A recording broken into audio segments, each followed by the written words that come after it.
Hey guys, today we're going to be talking about tools that your squad could use to make you a more effective fighting unit. Go ahead and roll the intro.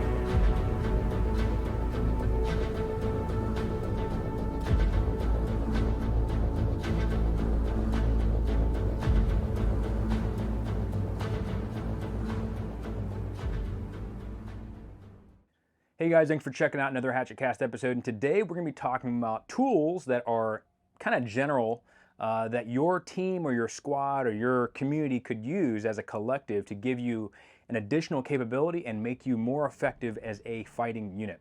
Before we get started, make sure you hit the like and the subscribe button, and also share this video with a friend. It's a free way to support the channel and it really does help us out. Make sure you also comment below what additional equipment you guys think would be good for your team or your squad, or something that your team is already utilizing that's giving you another capability as a fighting unit.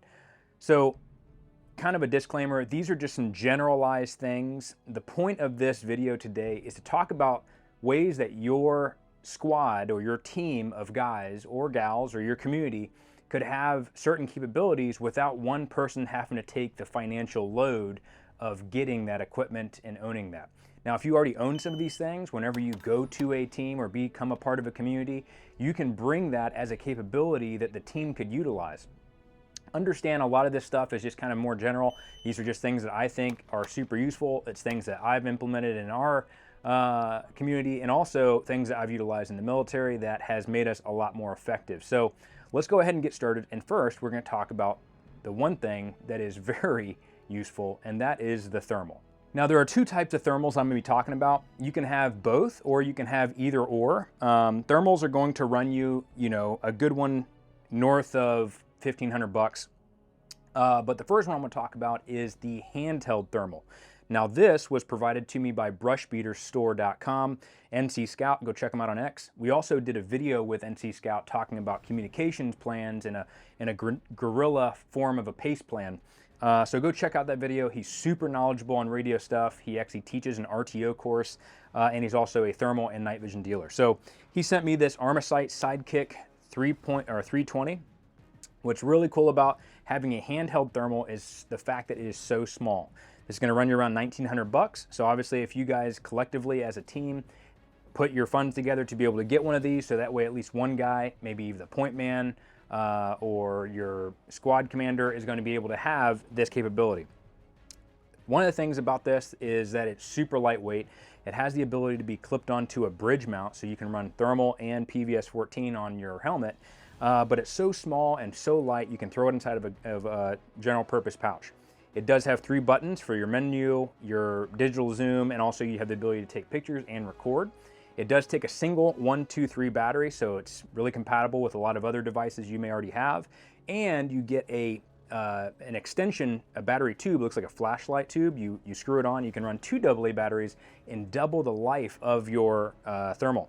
This is really good in terms of being able to counter scan your environment, to make sure that you have SA whenever you're walking into a target AO or wherever you're at.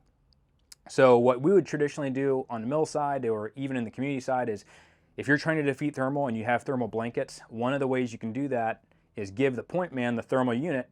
You guys walk a certain amount of distance, you pause, everybody puts their thermal blankets on, you pull security, you get into a tight formation, and then you counter scan with thermal to make sure there are no thermal signatures in your area before you continue moving. That's an SOP that we developed. You might have to develop your own SOP and figure out how you guys are going to move. Understand that does take a long time, but it is a lot more cautious when you're doing a patrol or you're doing a recce mission or whatever you want to do.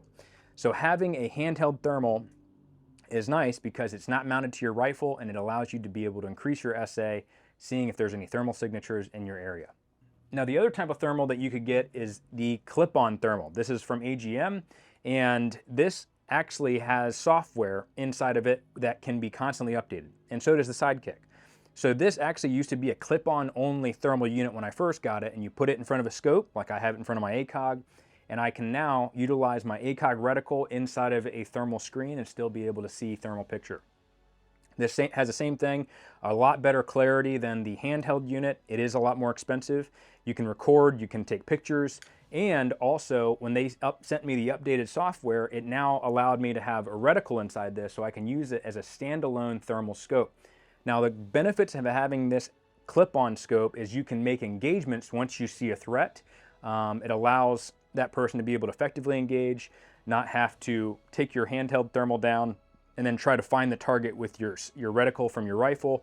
You can just point, shoot, and it's very, very useful. It does utilize two 123 batteries, and the cool thing about having a clip-on versus a dedicated thermal is you can take this off and still have access to your normal ACOG or optic or scope or whatever. If you do run this dedicated, it's a lot less of a headache trying to zero it, and is really nice. This is a thermal only. There are some scopes that do have thermal and daytime and NVG type capability that's all digital, but find what fits for you and your group. Biggest thing is you can also take the clip-on off of your rifle and you can utilize it as a handheld. It is a little bit heavier, but man, having any type of thermal with your group is going to be huge. So if you already have a thermal and you bring that to your community and say, hey, I got this capability, you're really going to bring a lot of value to the group.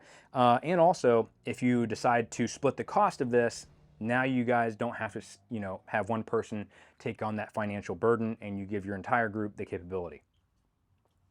Now, one of the things that we're seeing a ton of in Europe is the use of drones.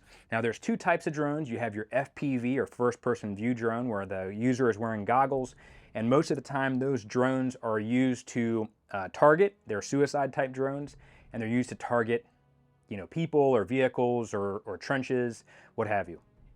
The other type of drone is your standard quadcopter DJI drone that flies around, and also you can buy a payload release mechanism, so you can actually bring and drop supplies or drop other things.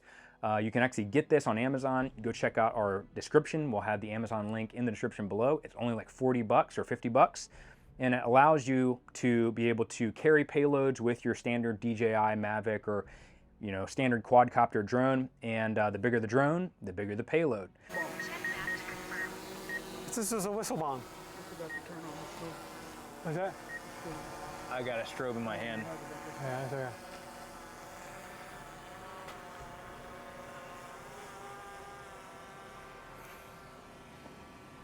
Okay, everybody. Okay, come. Oh, you can see it dangling underneath on the camera angle. So what I'll do is I'll bring this in here. Okay, it's gonna drop. So we're offset. Here we go. Dropping.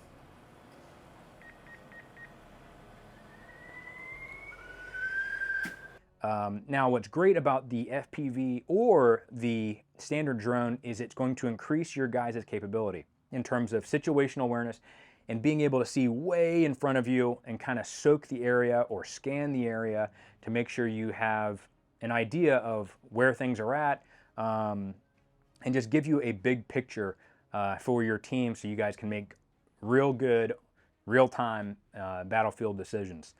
One of the things that back, from military side, having this capability before, you had to put in a request and you would get like a Predator or a fighter aircraft or maybe a bomber aircraft, and we would have to utilize that. And it only had a certain loiter time, and it would just essentially circle around and soak the area. Sometimes if we have the equipment, we can look at the feed that is coming off of that asset, but most of the time they would have to tell us what they see, over the radio. So having the ability to throw up a drone, and now the small little squad has the ability to have an air asset overhead, that is a huge thing.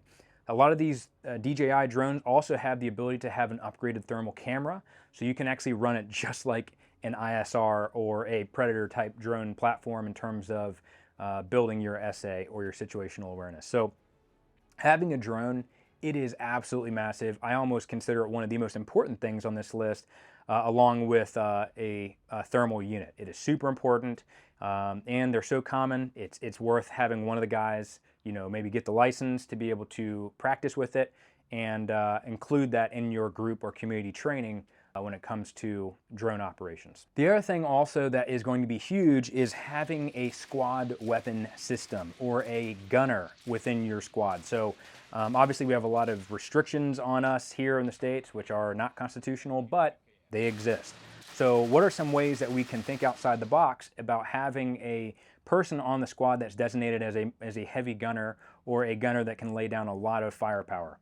So there's actually a company called Red Right Hand, and they make heavy profile barreled uppers. The barrels are from Roscoe, and what's cool about this is they add a bunch of heat sinks down the barrel and on the gas tube, so that way you can have a high rate of fire, a very sustained rate of fire, without the gas tube breaking or breaking the upper itself. So go check out Red Right Hand. There's tons of videos on them. Blue Jean Operator have done videos on this. We will most likely do a video on the Red Right Hand upper, and it's almost like the RPD, or excuse me, an RPK. It's almost like an American version of an RPK. So the one thing about this is it doesn't have quick change barrels, but neither does the RPK. So I think it's a huge asset to have within your squad, maybe putting the funds together to get one of the guys a upper that can be used for the gunner. Now, another upper that exists out there that will run belt-fed ammunition and also magazine-fed is an upper from Fight Light Industries. Now, this Fight Light upper is really special because it has the ability to have a barrel change very quickly. Via the simple push of a button, you can swap the barrels out, and now you have a legit squad weapon system that has almost like a machine gun type capability. You know, you can put it on any type of lower, but having this is going to be huge, especially being able to carry multiple barrels. The one thing about this is it is pretty expensive. So we have been wanting to do a review on this and actually do a video on the Fight Light. So if anybody knows who has a contact at Fight Light, let us know. We'd love to do a review and also push that information out to you guys to show you the capability that the Fight Light actually has. So maybe our community here, you guys can go reach out to Fight Light on social media, tag them and say, hey, get Barrel and Hatchet and upper so they can test it out. We have seen that. I know a couple of guys that used to have them, and they are extremely, extremely useful. Now, something else that you might be able to use as a squad weapon system is maybe like a 308 or a heavier power calibered rifle that has a higher sustained rate of fire. Maybe you can have a drum or a D60 mag on it or some sort of drum. So that way you have the ability to kind of punch through those barriers and also punch through vehicles and thicker barricades. So having at least one person in the squad that has the ability to lay down heavy firepower is going to be huge and is going to add a lot of capability to your team. Now, something else that's going to be really, really crucial for your team is having some form of good spotting glass that's also not a scope. So for me, this is the SIG Kilo 10s. You guys seen these in videos before. These are sent to us by Big Tex Ordnance. We've been running these for a while, and this is extremely clear glass. What I love about the binocular type of glass system is it's just a lot more conducive. It's small. I can fit it into a pouch. It doesn't take up a lot of space. And also this one has the Applied Ballistics app inside of it, so it can give me actual data to be able to put into my firing solution if I'm shooting a long range shot. It also has a rangefinder in it, so that way I can see what range I have. So what's nice is there's multiple things here in one package, whereas before I had to have a spotting scope, I had to have a rangefinder, I had maybe even a set of binos. But this, if you get a Kilo 10 or the Vortex binos that have a rangefinder in them, it's extremely clear glass. It gives you SA. It has the ability to mount onto a tripod, or you can put it onto a tripod that has a plate, and gives you that really good ability to spot things at distance without using a scope on a rifle. So picking up a set of these are not cheap. These, a good set's going to run you probably north of $2,000. I think the Vortex ones are, about, $1,500. Don't quote me on that. And the SIG Kilo, another series, I think it's a Kilo 8s, are the same glass without the Applied Ballistics app inside of them. It does also have a rangefinder. So getting a good set of glass is going to be key. Now, if you already have a spotting scope, this is also going to be huge. So having a tripod and a spotting scope is going to be really big, especially a spotting scope that has a reticle inside of it if you don't have the ability to provide targeting data through an app system or electronically. What's good about having an etch reticle inside of a spotting scope or using like a Black Hill Designs range card or a Sobchak Security range reference card is you're not giving out a signature. Whenever I shoot that rangefinder, it shoots a laser at the target, which is providing a signature, and there's technology out there that can recognize that a laser is being shot at them, and they can deliver a weapon system back at the point of origin from that laser. So there's a lot of technology out there that's really advanced the battlefield, and you got to be very careful depending on if you're operating in a non-permissive environment or a place where there's a lot of threats that have high capability. You don't want to be shooting energy or laser energy or things of that nature out there and being detected. So having an etched reticle and being able to range inside of your spotting scope or your glass or your scope or using a range card like from Black Hill Designs is going to be huge because you can get an estimated range, and that allows you to more effectively engage targets even with like a squad weapon system. So range is going to be huge, but having the ability to see out in your target environment and make good decisions that are going to keep your team safe or more effective is going to be absolutely huge for your group. Now, something else that a lot of people should be considering, and we actually have an episode on this with NC Scout from brushbeaterstore.com, is a man-pack radio system. Putting in the money to be able to get, as a collective, a man-pack radio is going to be absolutely huge. Now, whether you use the man-pack radio with the squad or you keep it back at base, maybe having 2 man-pack radios that have the ability to be able to communicate, coordinating on the battlefield, making you more effective, having situational awareness, knowing where all your friendly units are at, battle tracking, these are all big things. You ever heard of the term shoot, move, communicate? That is going to be huge. So having a radio system or some form of communications to be able to reach back to base camp or reach other friendly elements within the AO or your battle space is almost a must. So there are man-pack radios that you can get at brushbeaterstore.com, or you can just get a Baofeng and maybe try to have good antennas or build a antenna that is cut to that frequency that you're using to make it more effective. So I know it's one of those things where it takes a lot of brain bites to get into the comms world because it is pretty nerdy, but it is probably one of the most useful things that your group could have and will make you a lot more effective and also most likely prevent a friendly or a fratricide incident. Now, something else that is going to be big is having a GPS within the group. And everybody has a wrist Garmin or a wrist compass or something of that nature, or maybe a handheld Garmin or a handheld GPS, but getting a really good GPS, a higher quality one that can give you a really refined grid is going to be big. I usually would hand that off to the point man to be like, hey, you got the GPS, track where we're going, get us from point A to point B, and plot out grids on the target. So whether you guys, everybody has a Garmin, wrist Garmin, or maybe one guy goes out and says, hey, I got a high value GPS, a higher quality GPS, it's absolutely massive capability. Having an idea of where you're at, coordinating with other units, all of these things kind of synchronize together to make you more effective as a group and also prevent issues down the road. The good thing about having a good accurate GPS and knowing how to pull grids on a map is you can bring all that intel back to your base camp and tell them, hey, there is these things here, there are targets over here, and you can kind of develop a new mission set based off of knowing where things are at. But you need to have a GPS that's capable of giving you accurate grids that you can plot on your map. Now, something else that a lot of people kind of skimp over or don't really think about is, in the military, we utilize for signaling a nonverbal signal panel, which is called the VS17 panel. And essentially, it's just a bright orange or bright pink panel.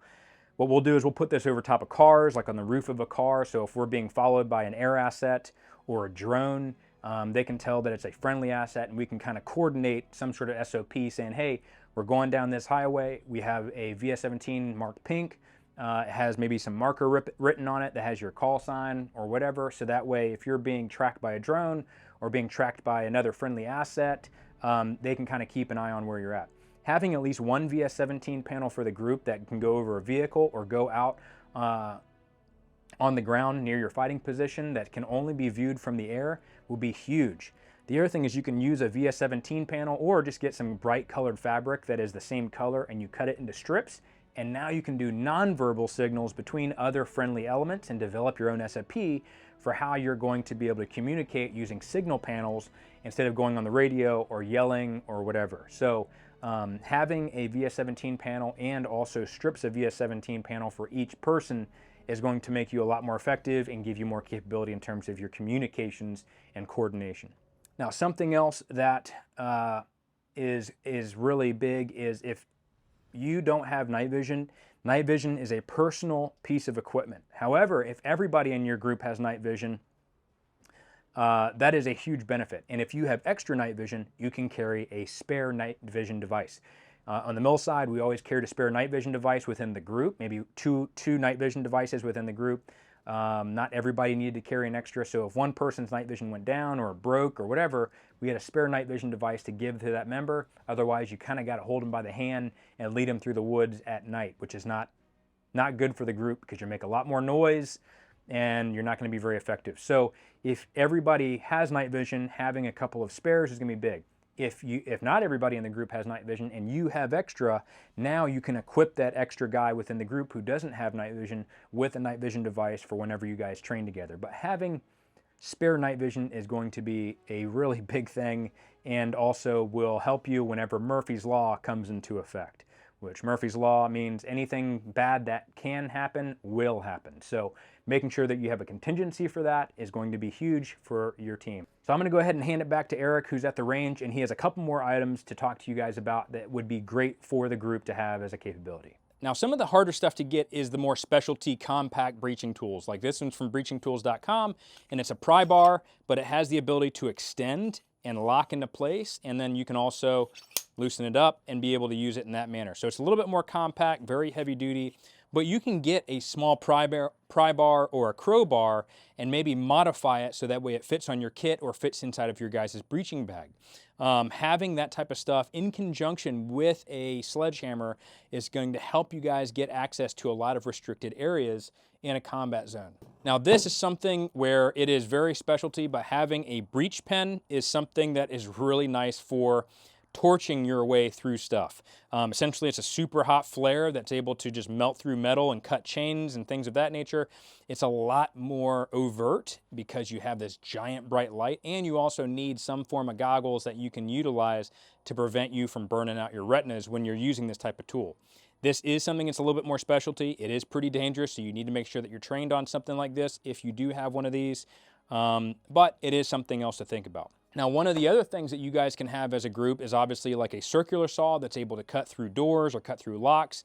That is something that's a little bit heavier, a lot more specialty, but is something that's available that you guys can get at Lowe's or Home Depot. And it might be something to think about as a group for you guys to have. Now, one of these things is something that not everybody needs it, but everybody at least owning one I think is important. You can get it in any type of like surplus store, and I think you can buy this online. This is a Gerber e-tool, and it's really good for digging a latrine hole. It's good for digging up trenches if you need to go and build yourself a defensive fighting position. It's super compact and extremely lightweight. It also has a serrated edge side for cutting and sawing through things, and then a bladed side. I've actually seen guys that like sharpen these things like really sharp. I guess the Russians are into that. But you can utilize it in a combat role. I've also seen guys that will use this as a bench, so they'll actually fold the shovel portion and then be able to tighten it down and sit on it, so it's like a little stool. But this might be a little bit more of a personal item. However, if you guys at least have a couple within the group, it's going to make you a lot more effective. The other thing that I forgot to mention that in my opinion I think is a mandatory item for your group to have is a medic bag. We all are really good about having IFAKs and individual first aid kits, but we're not very good about having a medical bag that is for extreme trauma or allows us to designate someone who's maybe a nurse that you guys know in your group, or a doctor, or a physician's assistant, or hopefully was like an EMT or a medic in the military, but they need that medic bag to be able to perform battlefield trauma procedures, and you're not pulling from your IFAK. So in my opinion, that's a mandatory thing that your group should have, and probably the most important on the list. So make sure you guys have a good medic bag. If you guys are confused about what to get or not sure, go check out your local fire station and ask them. There's a ton of guys that are on there, or you guys can come and take a class with us. We have Todd, who does the Guardian Angel response courses, which is our medical stop the bleed course, or you can hit him up at Guardian Angel Consulting on Instagram, and he would love to answer any questions that you guys might have about medical stuff. We do have a video with him also that's a little bit further back that's about stopping the bleed and some basic first aid stuff that everybody should know. But yeah, making sure you guys have a medic bag, and then maybe even like a compact litter or develop your own litter is huge for your group, especially making sure that the guy who's designated as the medic has all that equipment. Now, this comprehensive list of things is just a few things that I recommend as a general list for your group to have. This does not go into all the personal items that are your responsibility to have as a prepared warfighting citizen. So, you know, obviously you need to have your own mags and your own ammo and your own bag and your own night vision and helmet and armor and things of that nature. Those are all individual things that I recommend everybody who's a warfighting citizen or an American citizen, it's your right to own it. I recommend that you guys should all have that type of stuff. But this is a list, like I said in the beginning, that's more comprehensive and generalized for the group to have and not required for everybody to own. You know, things are tough out there with the economy, and I get that. And so maybe kind of spreading that burden of getting this equipment to the group will make it a lot more manageable. But the biggest thing that we guys, I want to leave with you, we have all of these things, you know, that we put a lot of hope and reliance on in terms of equipment. We rely on our training. We rely on other people. But I want to talk to you guys about something that really is truly worth relying on and will never fail you. And so I'm going to read in Ephesians chapter 3, and I know this is the end of the video, guys, but I want you guys to just really hear this and hear this message of hope. Hopefully it brings you guys hope like it brought me hope. So guys, I'm going to be reading what Paul is writing to the church in Ephesus in chapter 3, starting in verse 14. For this reason I bow my knees before the Father, from whom every family in heaven and on earth is named, that according to the riches of his glory he may grant you to be strengthened with power through his Spirit in your inner being, so that Christ may dwell in your hearts through faith, that you, being rooted and grounded in love, may have strength to comprehend with all the saints what is the breadth and length and height and depth, and to know the love of Christ that surpasses knowledge, that you may be filled with the fullness of God. Now to him who is able to do far more abundantly than all that we ask for or think, according to the power at work within us, to him be the glory in the church and in Christ Jesus throughout all generations, forever and ever. Amen. And dude, I wanted to tell you guys, for those who are not believers, God came here to die on the cross and raise from the dead as a sacrifice for your sins, not to make you feel guilty or to shame you, but to save you. He loves you so much that he was willing to do that for all of us. And for us as believers, the time for us to be able to come together and to bring the good news to people that don't know who God is or maybe are going through a hard time, that is who we should be reaching out to. God tells us that if we want to be more like him and have the heart of Christ, is to serve others, to take our pride and to put our pride away. So look for opportunities to be a servant to people in your community, be a servant to your family, and don't look for anything in return. I challenge you just as much as I challenge myself, you know, like if I do something for somebody, don't ask for a favor back. Don't hold an I owe you on that one, or, you know, do a favor so that way they can return it one day. Do it without any return of the favor, and just be a blessing to somebody and also be a servant to them. Look for ways to listen to people who are going through a hard time. Here in the Barrel and Hatchet community, we have tons of people who are in the comment section who are just pouring out their hearts and their lives, man. And so if you're looking for someone to pray for or someone to reach out to, there's plenty of us. We are you know, struggling through this life and trying to find hope where we can in our training and our gear and our family, our friends, and maybe in government systems. But man, the true hope lies in Jesus, and he is here for all of us. And he wants to have that relationship with you because he loves you. He cherishes you. He knows you more than you know yourself. And so just like I was changed, fundamentally changed, my attitude was just being depressed all the time, having spouts of happiness, but eventually that happiness goes away, and it was so fleeting, and I was looking for something else. I was always looking for fulfillment somewhere else, and once I got it and I got there, I would be so depressed because I was like, this isn't what I thought. It didn't fulfill me. It gave me happiness for a short while, but it didn't fulfill me. And when hard time comes, it's even harder because now you're doing things on your own. And so I encourage you, seek out Christ like Paul did with the church, and he just seeks out to give encouragement and to be a servant to other people.